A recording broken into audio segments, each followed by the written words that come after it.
back. All right, so the automation software product. And this is Bill Dillon from Stratus. And I'll let Walter, you can introduce yourself as well. I'm Walter Hladun with Stratus Technologies. I'm a systems engineer, and I support the Northeast and Eastern Canada territories. So the seminar, Maximize Your Uptime. Stratus is going to present their hardware as well as their new ZTC Edge, and I'm going to go over the Thin Manager software. So the way we're going to work today is Bill's going to go ahead and lead his presentation. We'll have a small break in the middle, and then we'll go into the Thin Manager content. Thanks, Amy. How many in the room have heard of Stratus? Worked with Stratus? Okay. Anybody have a Stratus server technology at this point? No.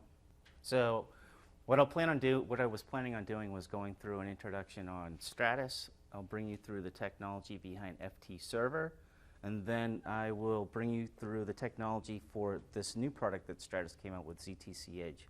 Really aimed towards edge computing. As everybody knows, there's a huge move from the cloud to the edge, whether it be on the plant floor or a remote location. Perfect product for computation and server access at the edge. So with that said, yeah, let me just jump in here. So Stratus has been around for 38 years. Most people don't know that. If you haven't heard of Stratus, you assume it's a startup, maybe it's a new technology. We're based in Massachusetts. We actually have over 24,000 systems installed out there, so a huge install base. Stratus actually got its start way back when mainframes and larger computers were at play in Massachusetts, and was very competitive, and has stayed in business through a variety of different ownership groups, and right now we're privately held and from private equity. So a lot of the technology that Stratus has come out with over the past 38 years is patented. So when you look at Stratus and you're comparing it to some of the other technologies you might have heard of for high availability or redundancy, Stratus is the only one that provides a patented technology that I'll dive into in a little bit in some slides to give you some background and some depth into that technology as well. And unlike some of other companies providing high availability, Stratus's only focus from a corporate culture is high availability. We sell FT Server, some redundancy software, high availability software, and this product, ZTC Edge. So everybody wants to know where some of the servers are installed. What industries do you play in? Is it in my industry? As you can see on the slide here, we're actually used globally in all of the industries you can think of. And primarily, when you think about this one here, 4 of the 5 largest global credit card companies are using Stratus FT Server. So you can imagine if Amex's servers go down, the millions of dollars that they could lose just in milliseconds of downtime. So very big customer of ours, as some of the others. Fortune 100 are using our products. We're big in industrial automation within water, wastewater, energy, oil and gas. As you can imagine, airlines and airports are using Stratus FT servers. Railways are using our products just because of the uptime that Stratus provides, as well as the technology behind the server itself. Just a little bit more granular look at some of the technologies and some of the companies. So you can see here on the left, depending on the industry type and the focus of those companies, where FT Server is deployed, and usually somebody recognizes a company they have worked with or worked for, and so there's quite a few customers up here that are using FT Server. So 5 business reasons why all of those companies have chosen FT Server. And these are business reasons. I'll dig more into the technology in a little bit. But by and far for industrial automation, it's the simplicity of deploying an FT Server. It usually can be set up in 30 minutes. We'll provide training if it's a little more complex. We'll actually come out on site, do the deployment for you, load your virtual machines, get it up and running. It's painless. It doesn't take days. It doesn't take weeks. It's up in no time for your customers. Or yourselves. Reliability. Stratus FT Server has the highest uptime from a redundancy perspective. It's 5 nines. Usually it can be 6 nines. We have an uptime meter out on our website so people can see how often Those 24,000 plus systems are down, and it usually amounts to less than a minute a year globally, which is pretty impressive for that many systems around the world, and in countries where they may not. Have IT staff. Yeah. So serviceability. So we'll dig into that a little bit too. So serviceability, very simple on an FT server. Other configurations, you may have to find out how it went down, when it went down, what caused it, diagnose it, get on the phone with tech support. It could be hours, it could be days before something's repaired. Usually with Stratus, if something does happen from a hardware perspective, we'll ship something out to repair it overnight, next day, if we can't remotely actually repair what had happened in the system. And I'll show you a little bit in another slide on how easy it is to do that. Typically, 98% of all issues are resolved over the phone with Stratus. The server itself, is self-aware, knows what's going on. Does over 500 checkpoints a second of what's going on. So this way, you don't have to worry about looking for an error. So it's so easy. That's why we can send a replacement part next business days. Because if a component fails, the server automatically dials back to us, our Stratus, and we know exactly what component it is, and we'll send out the same component next day. Right? There's only 4 replaceable parts on the Stratus disk drive. Right? If you lose CPU or memory, we send you a whole crew, what Bill will show you. So all that is 2 thumb screws, pull it out, pop the new one in, put the disk drives in it, you're up and running. The DV drive, the CD drive, right, so that, and the power supply. But that's about all you have to do. We don't want you touching anything inside, so we just send you a unit, and you don't have to have any skills. Anybody can take 2 thumb screws, pull it out, and pop a new shelf in. So that's how we do it. It's a disk drive, we just take the disk drive out, pop it in, and the beauty of it is, you pop that in there, you don't have to type any commands in. The system automatically recognizes the new component has been inserted, goes through diagnostics, initialization, and synchronizes with its partner, all in the background as your applications are up and running. I'm sorry about that. Great job, Walter. Sounds really exciting. And then the last point, longevity. So if anybody's replaced a server or owned a PC, laptop, I mean, refresh on these types of hardware 2-3 years maybe. So the Stratus server, there are systems out there that are running 8+ years, usually 10 to 12 years. So you're getting a very highly reliable system and something where you and customers and our customers see a total cost of ownership decrease over time just because it's up there running reliably for so long. Add to that? Yeah. If you look at it, say, wow, that's a long time. We have end-of-life a server, a model, but we have not end-of-service a model yet. So we have some of our first generations, which are over 7 years old, still running in production. So what we do is, like most of the vendors will do, we'll say, Intel says, I'm not making this chip anymore. So we go out and see what inventory we have out in the world, how many people have that server. We'll do a last time buy from Intel, put it in our logistics, and this is the way we can service the parts going forward.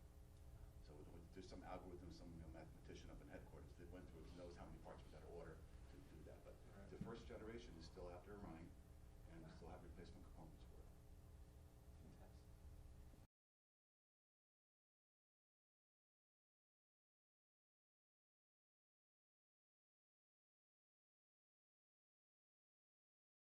It's hardware.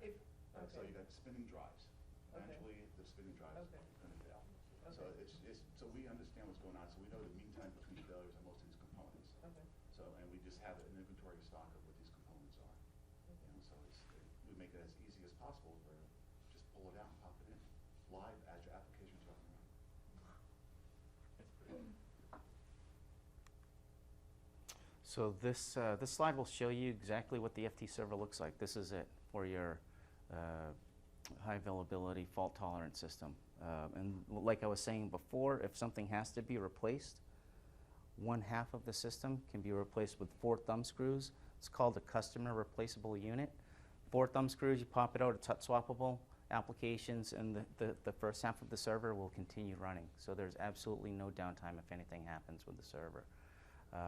And a lot of this is done, like I was saying before, because of this automated uptime layer, which is the patented technology for Stratus. The next slide, I'll dig into that a little bit more on what the AUL is, but it is really the reason that Stratus can provide that high availability and uptime.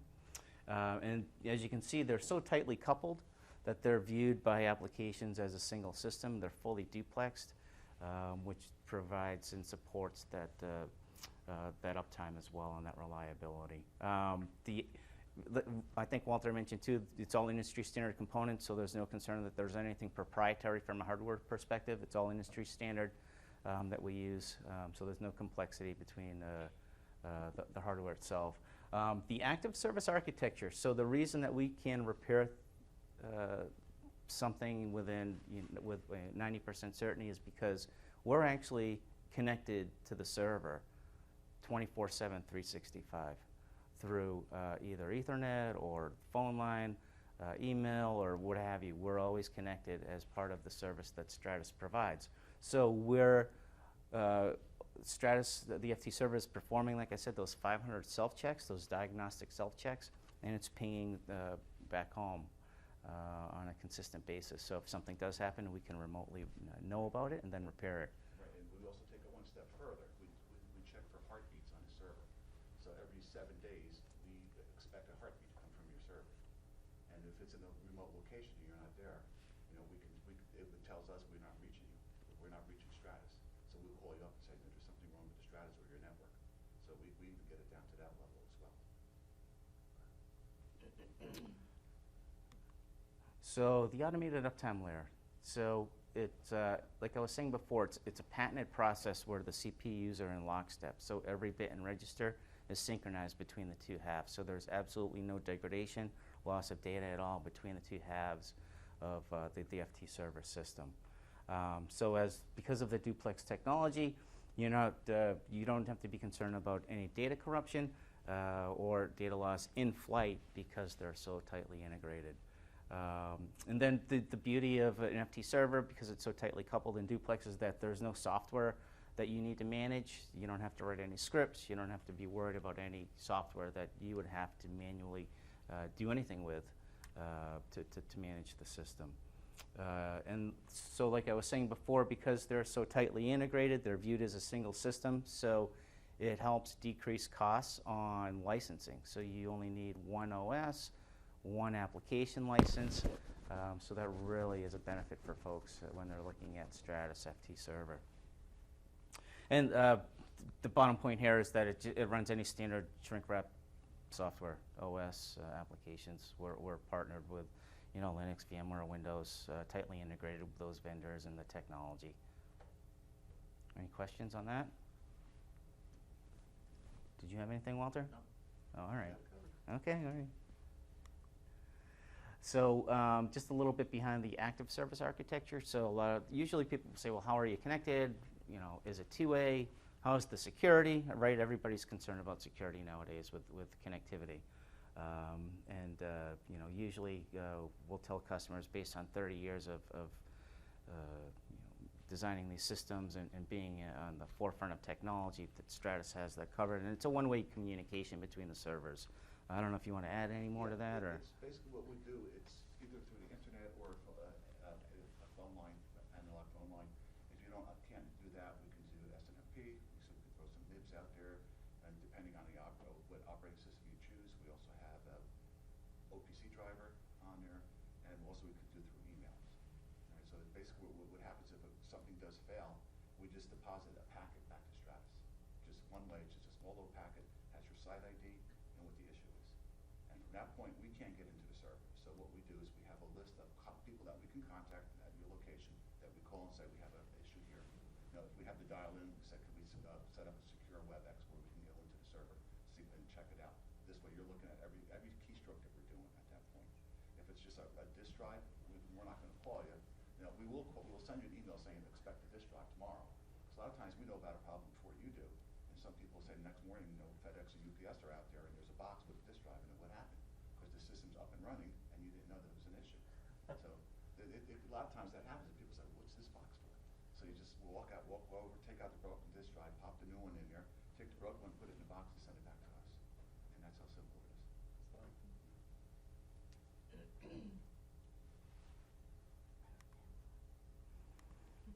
So just a quick slide to compare and contrast the Stratus technology with some of the other high availability and redundant solutions that you may be familiar with and have heard of. So everybody's familiar with the standard server, your single server, right, that serves applications. You know, if something does happen with that server, as everybody knows, it's going to be down. You're going to have to try and diagnose it. You're going to have to get on the phone, try and figure out what happened. But you're looking at multiple hours of downtime, diagnostics, repair. You know, if you don't have a spare, then even more days to try and figure out how to get that up and running. With clusters, as you can see here, the complexity increases just due to the manual configuration of managing the heartbeats, setting up the switches. You're going to have to run a bunch of scripts in the software manually to make sure that and test that they're communicating well and that the software can automatically take over if something does happen on that primary server. So again, high complexity, a lot of time in putting it together and managing it. And really, at the heart of it, it's more of a failure recovery versus a failure prevention like the Stratus FT server, because they're so tightly coupled. There's no recovery process. The other one just automatically takes over if anything does happen. So with that, there's always the risk of downtime. There's always the risk that something wasn't set up properly. And so like it just, with that complexity, it does create some concerns. Right, and you have to plan for more downtime, because you have to have planned downtime to test the failover. You know what's good of having a cluster solution, and you're keeping your fingers crossed that if the one fails, the other one's going to restart. So you have to test, you have to plan for it. So is that monthly, bi-weekly? But you do have to test to make sure that the configuration infrastructure does work. So that adds more planned downtime.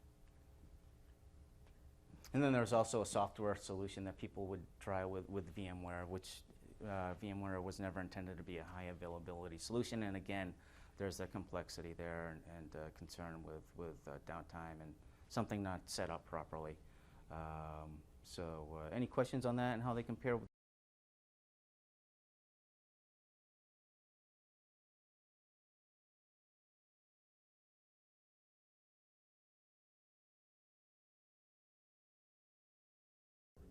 more of like disaster recovery? Yeah, disaster recovery. Right. Well, disaster recovery is a plan. You know, we understand that. So what people do is there's some software products out there, you know, like Veeam, which will allow you to have another server, a standalone server in another location where the data is at least quiesced. And then if it senses that no data is coming across, you can restart it manually and the application can start. Give you like a cluster solution. But we're so tightly coupled that we don't have the disaster recovery capabilities. Of a cluster, we can separate the two. But even with the cluster, you have to plan, it's a restart.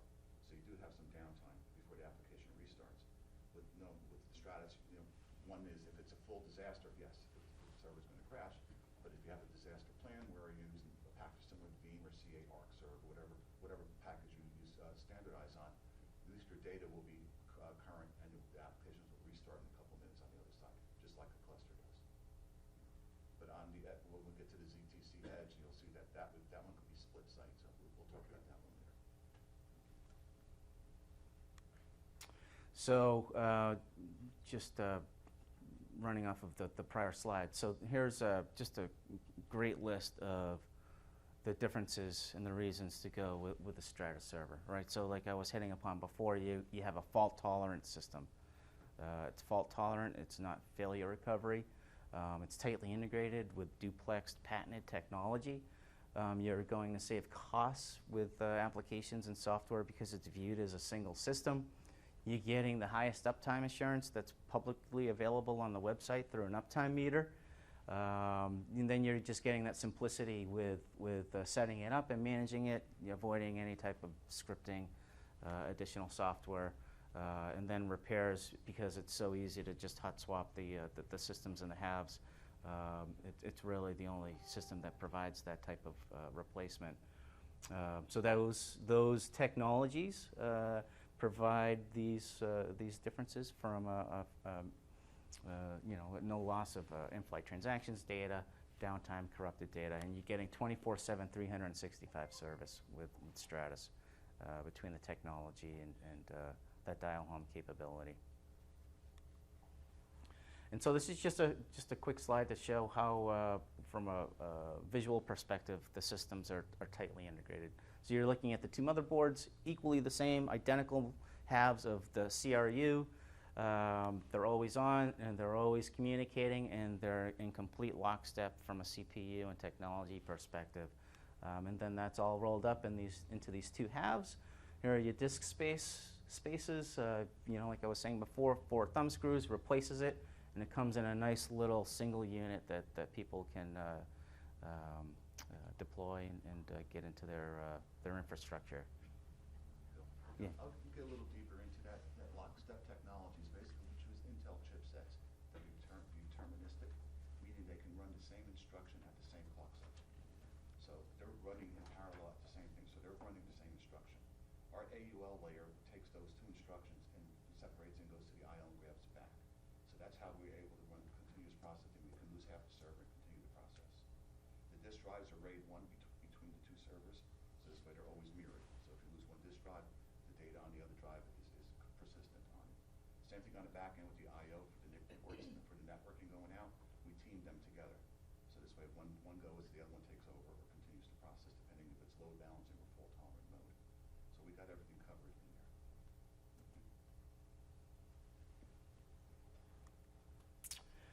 So I don't know if you can see that in the back, but this is a comparison sheet on the different models. Just some people like to get a peek at the hardware specs. But basically we have 3 models. The entry level is that 2810. It'll scale across from the 2810 to the 4810. The 6810 is more of a data center deployment. And easiest way to look at the differences is how many virtual machines they'll handle, right? So the 2810 typically will handle roughly around 7 virtual machines. The 4810 around 15, and then the 6810 again depending on sizing, but you're looking at 20 plus for virtual machines on that system. So it's meant for a much larger deployment, running many more applications in virtual machines.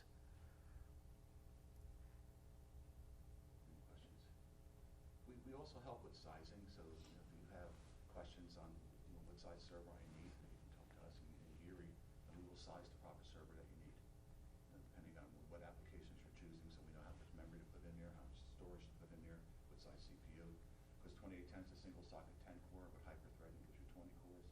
So it all depends on, the 4810 is a 2 socket 10 core, it gives you 20 physical, but 40 hyper-threaded, and the 6810 is a 14 socket 2 core. That's 28 to 56 virtual cores on that. That 6810 goes up to a terabyte of memory on there if you need that. Also comes standard with 10 gigabit Ethernet built in. 4810 has 10 gigabit Ethernet built in as well, but that goes up to 512 gigs of memory. And the 2810 is limited at 128 gigs of memory. It does not have the 10 gig ports, but it has 4 embedded NIC ports in the back that, so you don't have to really buy any ports, but it comes standard with 4 gig ports, 1 gig ports that we team together, so it presents itself as 2 subnets for you. So earlier in some of the slides I mentioned the services available from Stratus. This is just a quick snapshot on what we can provide from baseline extended support. All of these you're getting 24/7, 365-day support. You're getting the system assurance and uptime assurance and upgrades. Key differences would be response time. So with the extended platform, you're guaranteed a response in less than 2 hours.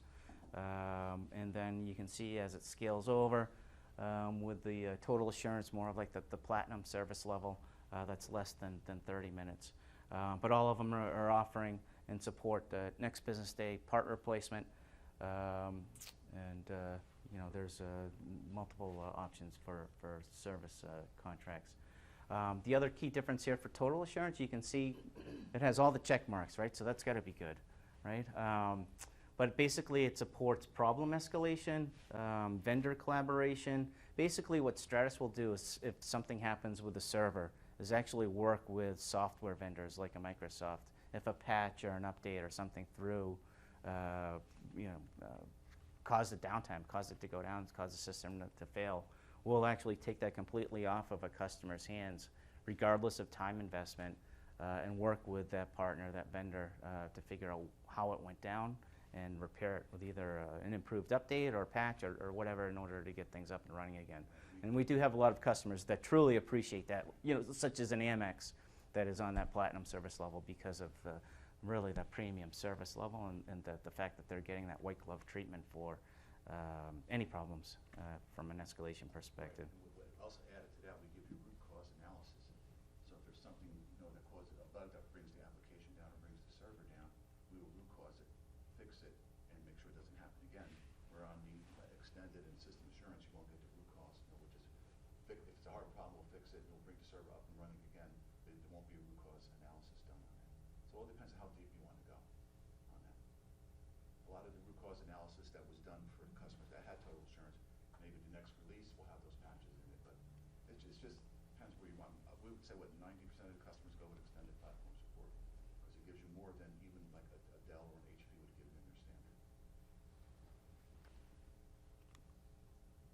Just a couple quick slides on some testimonials, just to hear from some customers that truly appreciate what Stratus provides from a technology perspective, as well as a service perspective. And Stratus is widely used, like I was saying in the earlier slide, in water and wastewater as part of the industrial automation industry. And so as you can see, everybody's looking for that reliability and that simplicity, which translates into just a lot of money and time saved, which is what everybody's looking for with less resources nowadays. Same thing with oil and gas. As I had mentioned before, Stratus is widely used in oil and gas. As you can imagine, downtime can be pretty expensive if there's a rig down or a pipeline down. So as you can see, oil and gas may be more concerned with that reliability and that ease of configurability just because of the volumes of deployments, where they could be out in way out there in some town in Ontario, like out in the wilderness, or What these companies have seen, the biggest benefit they saw is they have pumping stations maybe 50 miles apart, 100 miles apart, and they would have servers in there. That server would crash. What are they going to do? They don't know what's wrong with the server. They have to send their service personnel out there. So they go out there. Right now they got to troubleshoot what the problem is. Do they have the parts? No. That means they drove 100 miles, 2 hours to get out there. Found out that I need a part. They got to drive 2 hours back, order the part, then they got to drive back out, replace the part, or replace the server. With Stratus, you lose a component, you continue the process. You're notified that there's a component failure, so now we know exactly what the component's going to be to be replaced. That's one trip versus 3 or 4.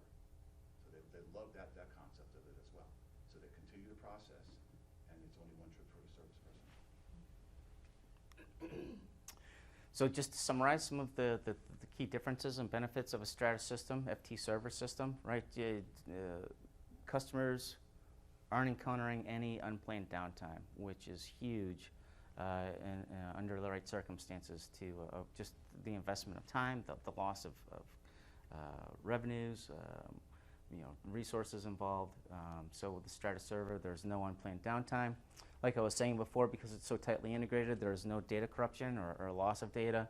Simple to deploy, easy to manage, and ultimately because of the reliability and the longevity, you're looking at a lot of time and cost savings from a total cost of ownership perspective, which are key reasons why customers, once they choose to go with the Stratus, will continually stay with Stratus and expand their footprint just because they truly see the benefits of it. Okay, so that's the end for the FT server. Questions? Yeah. All good? So this next session, it's not as long, but we'll dig into what this new product is that Stratus came out with. So this is called the ZTC Edge, and unlike the Stratus FT server, where it's tightly coupled, you can see that they're two separate nodes. They're two separate industrial PCs, if you will. Completely connected, industrial rated. There's no moving parts, solid state, and I'll show you some of the specs on the hardware and where it can be used in operational environments. And it's pretty impressive where these can be used from a humidity, a heat, and temperature perspective. So like I was saying, you're getting a fully, so basically what we did and why I wanted to introduce the FT server was so that you'd understand that that technology from the FT server is actually rolled into the ZTC Edge. So with the ZTC Edge, although it's a different form factor, you're still getting the built-in virtualization, you're getting that instant protection, you're getting the hot recovery. Obviously these are hot swappable, so as a high availability solution, if something happens with one, the other will take over, and if it needs to be replaced, you just replace the half. And so we'd ship that out to you, and again, it's just plug and play. It automatically synchronizes, and it's pretty easy to replace, as well as stand up and get going. Setup for this is 30 minutes or less. I actually set this up in my house, and I'm not an engineer by trade, and so if I can do it, I think anybody can do it. It's pretty easy. Any questions on that? So here's a slide on some of the specs. You can see here from hardware, they come standard, and it's the only configuration it comes in right now, with 32 gigs of memory and 512 gigs of storage. Again, it's all solid state, but you're getting that fanless solid state design with some temperature ratings that are pretty impressive for a server.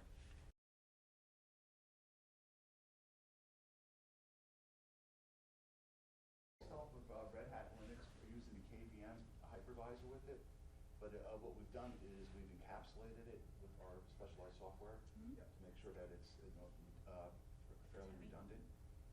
But it's can I go with it? With the configuration that it has right there, so it's a standard configuration with 32 gigs of memory. It's a 4-core CPU with hyper-threading Vision 8 and one solid-state drive of 500 gigabytes. All right, so it's perfect for applications, 3 or 4 virtual machines, because you have to stay within those constraints of what the server has. The beauty of it is, there's 2 components on it. It is a high availability. It is actually a cluster versus the fault tolerance. So if you were to lose the CPU or memory on one of the nodes, the applications would automatically restart on the other node. The difference between the cluster and what we're offering you, we take care of all of that for you. You don't have to do any scripting on that. We take care of that automatically in the background for you. Another beauty is these can be split site.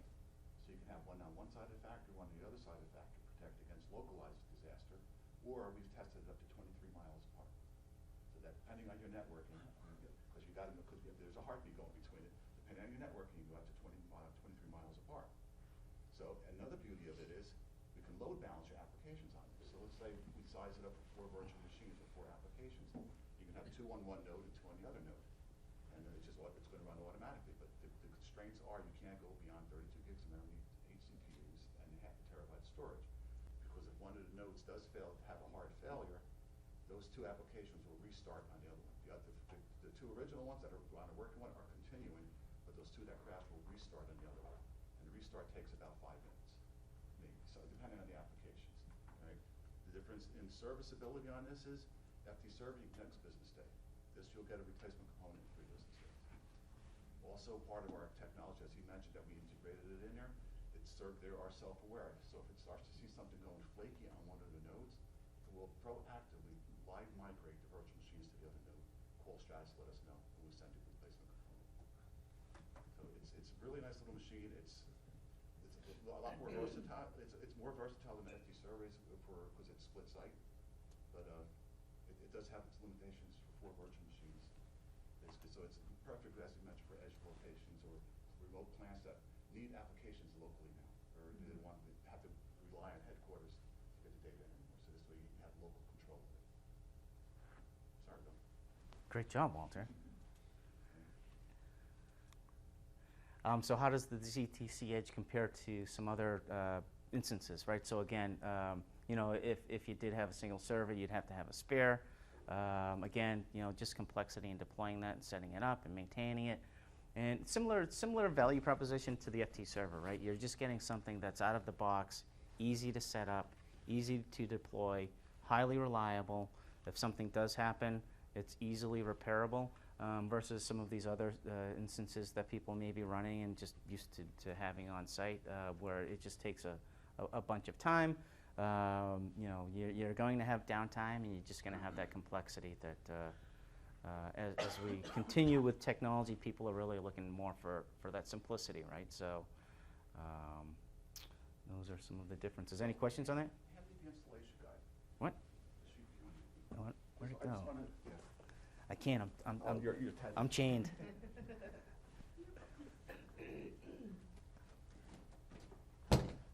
Here's the installation guide.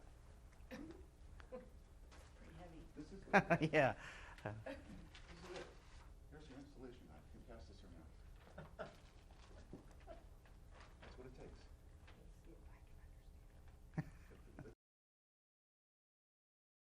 Well, here's an interesting story. When we first designed this, we said it's so easy to configure. Let's see if some lay people can do it. So we took our head of legal and our head of finance, put them in a room, gave them 2 nodes, and gave them an installation guide. They both had them up and running in 25 minutes without any IT expertise. They know nothing about computers. And that's how simple we made this solution.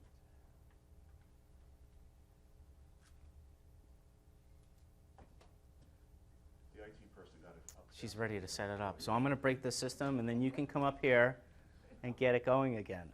You know, we had to pick somebody. Yeah.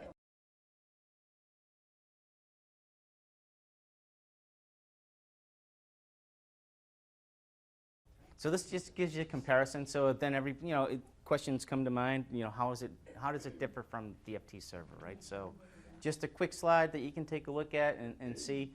And obviously, the greatest difference are the cores available and the virtual machines that it can handle, right? These cores are all hyper-threaded, but with the ZTC Edge, you're limited to the 4 physical cores, hyper-threaded, so you get 8 instances.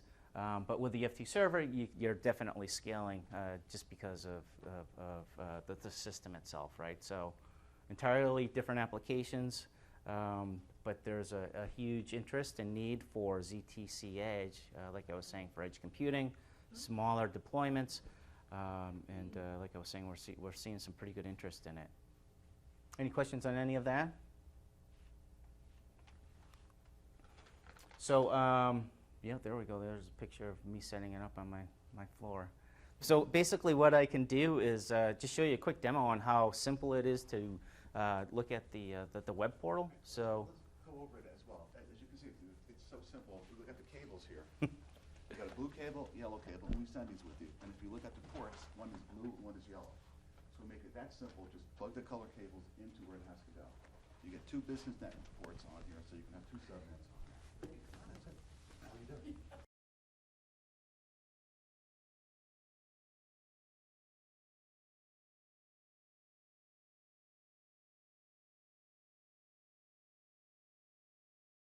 Interchangeable as long as you know which one is which. And so this Right. They're also labeled too, right? 1 dot and 2 dots. Yeah, they are, yeah. There you go.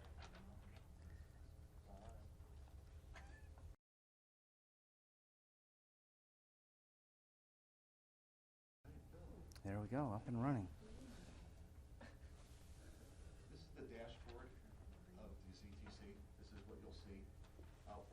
You'll need a monitor to set it up initially, but after that, you're just going to go through a browser to access the console for the system.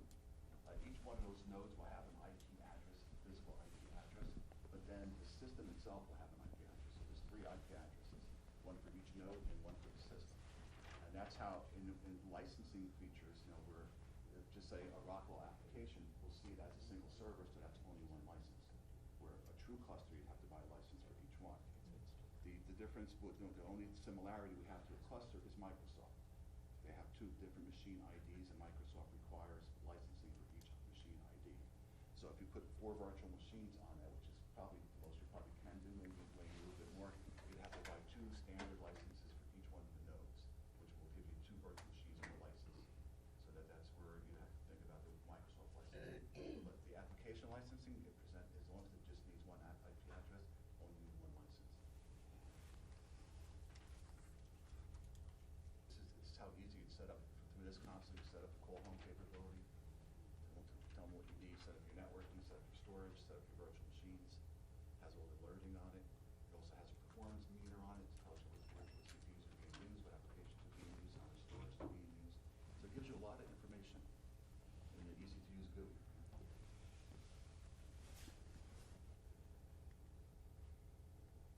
starting up again.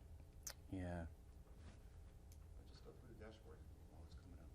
All right, so here is the two physical representations on it. So you can see there's all kinds of caution marks and red lights on it. So the red dots are saying that since we have two network ports there, we only have cables plugged in one. So it's telling us that one of your ports is not being used, so it's giving you a red light saying put another cable in there. But for demo purposes, we just put one in there, just to give you an idea of what's going on. But it gives you an explanation of exactly what's going on. It gives you full help on that screen. So if you right click and say help, it'll tell you what it is and what you can do to help to go through it. So you don't need a manual on the site. The manual is built into the server. Here's the system telling us what CPUs are on it, what's running on it, what the percentage of CPU utilization is, percentage of disk storage, percentage of memory being used. So you can start seeing things and how you want to load balance. Some people put all four in one and they have all four stored on the other. So this way you can see, you can put two on one, two on the other, so the load balance a little better. But if there's a catastrophic failure, the two will start on the other side, but there will be enough resources for it. So, you can the alerts. Yep, just the alert history. Those are all the alerts, so anything that happened to the server, you can see Bill's been playing around with it for a little bit. So there's a lot of caution. There's a lot of errors. There's a lot of caution signs on that one.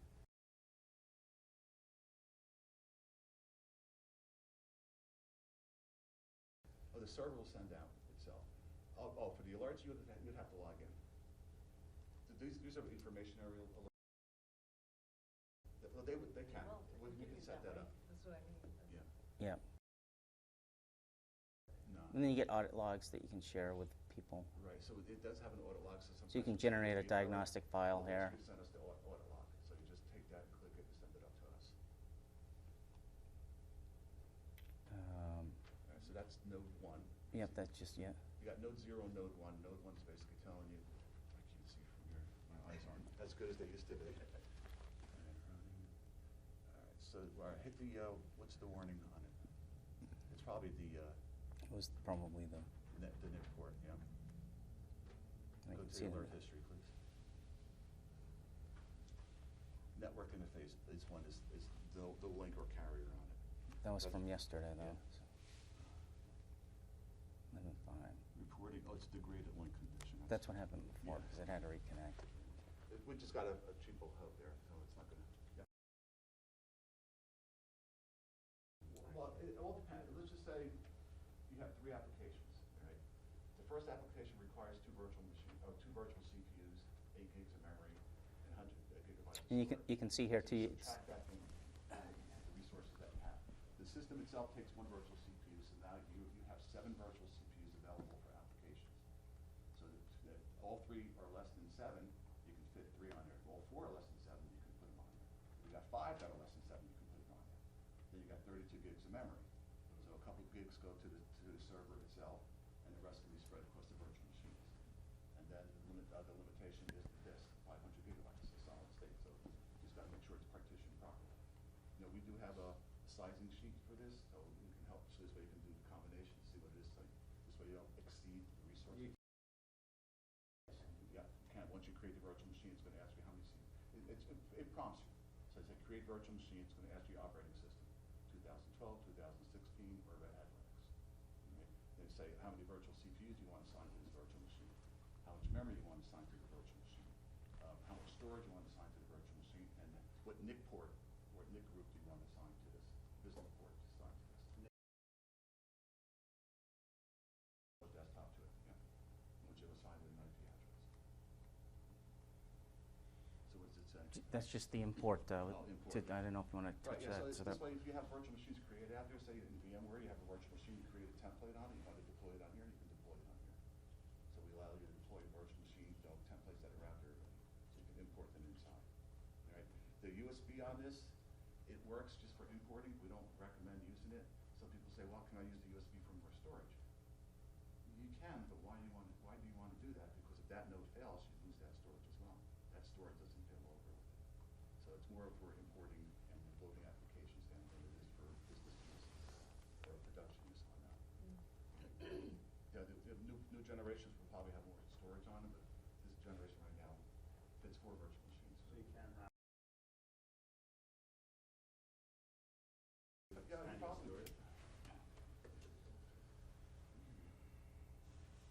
To ports, the NIC ports are 1 gig. So I don't know, plus that NIC port is going to be shared with all the applications. So, and if it's going to be a failover, you know, you lose a temporary connection to that NAS. I think they're working with more storage connectivity. But currently, right now, it's a standalone unit.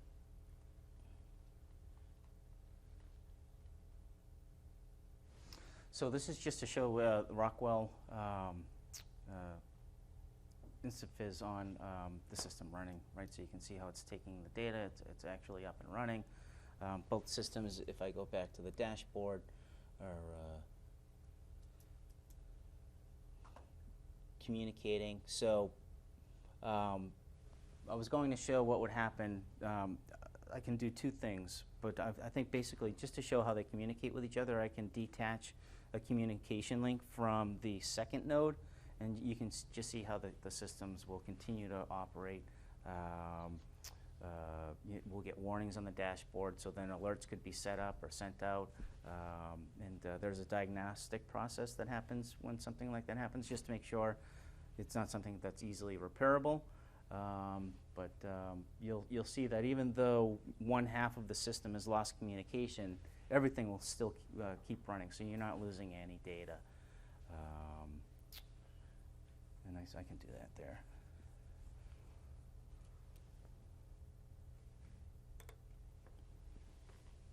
So that's one of the business ports typically plug on one of the nodes.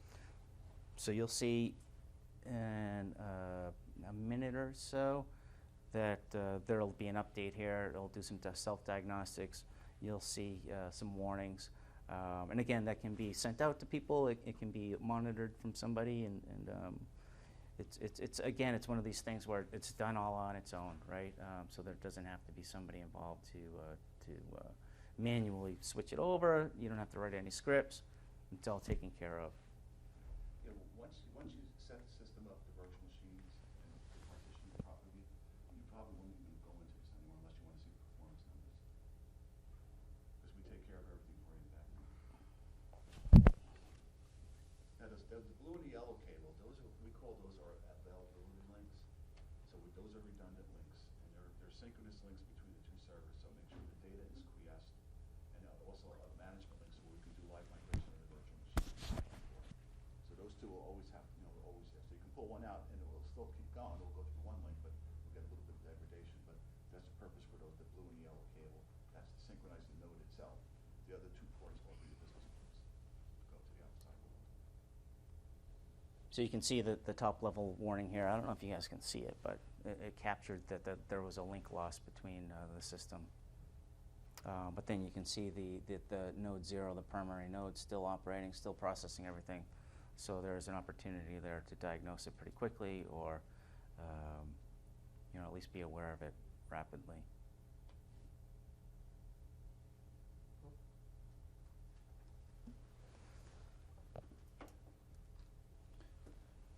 There's also, I'm not going to do it because it takes a little bit of time, but the process with, let's say, there was a communication failure with the primary or power failure. There's a process in place. It takes 3, 4, 5 minutes for it to do that self-diagnostics. It'll switch over to the secondary node and pick up where that application had stopped. So it's not fault tolerant like the FT server. You could lose some data, but it'll continue, again, fully automatic, or auto-recover where it had left off. And with the warnings, again, if it can be repaired, maybe it just has to be rebooted. That can be done. Otherwise, you'll get one node sent out overnight as a replacement. So you don't have to worry about taking it apart, replacing anything. 3 days. 3 days, yeah, sorry, yeah. And that's why I recommend a load balancing across it. So this way you don't lose everything if you lose one node. I'm sorry, yes. Can you